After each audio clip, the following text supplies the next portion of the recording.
சிறகடிக்க ஆசை சரியில்ல. அடுத்த வரை எபிசோட்ல நம்ம விஜய் இருந்துட்டு ரொம்பவே கோவப்பட்டு அந்த பொம்பளையோட கன்னத்துல பல்லார்னு ஒன்று விட்டுறாங்க. அம்மா என்னை மன்னிச்சிடுங்கம்மா, பணத்துக்காக ஆசைப்பட்டு இப்படியெல்லாம் பண்ணிட்டேன். நான் இப்படி பொய் சொல்லியிருக்கக்கூடாது, தயவு செஞ்சு என்னை விட்டுருங்க அப்படின்ற மாதிரி சொல்லிக்கிட்டு இருக்காங்க. எவ்வளோ தைரியம் இருந்தால் என் தங்கச்சியோட கழுத்தில் இருக்கிற செயினவே, அதுவும் தாலி செயினை பிச்சுட்டு போயிருப்பேன் அப்படின்னு சொல்லிட்டு மீனாவும் அவங்களுடைய பங்குக்கு ஓங்கி பல்லார்னு ஒன்று விட்டுறாங்க. அதுக்கடுத்து தான் மனோஜை சொல்லவே தேவையில்லை.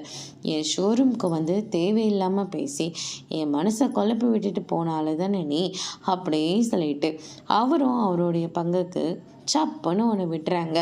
அதுக்கு அடுத்ததான் வந்து பார்த்திங்கன்னா நம்ம விஜயாவுக்கு எல்லா உண்மையும் தெரிஞ்சிருது. மீனாவை திட்டம் போட்டு வீட்டை விட்டு வெளியே துரத்துறதுக்காக தான் சிந்தாமணி இப்படி பண்ணியிருக்காங்கன்ற விஷயம் தெரிய வருது.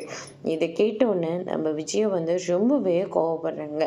அண்ணாமலை இருந்துட்டு இதுக்காக தான் நான் அப்போவே சொன்னேன், எதுலேயும் கொஞ்சம் பொறுமை வேணும், ஆனால் நீ இப்படி பண்ணுவேன்னு நான் கொஞ்சம் கூட எதிர்பார்க்கவே இல்லை அப்படின்னு சொல்லிட்டு ரொம்பவே கோவப்படுறாங்க.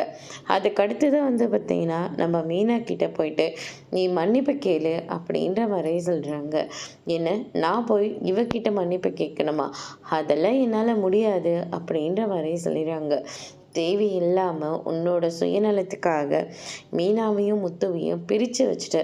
ஆனால் அப்போ கூட மீனா அந்த வீட்டுக்கு போனதுக்கு அப்புறமா கூட நம்ம குடும்பத்து மேலே எவ்வளோ பாசம் வச்சுருக்குது, கொஞ்சம் கூட புரிஞ்சுக்காம இப்படி பண்ணிட்டியே நீ அப்படின்னு சொல்லிட்டு ரொம்பவே கோவப்படுறாங்க. அதோடு இன்னைக்கான பிரம முடிச்சிருக்காங்க.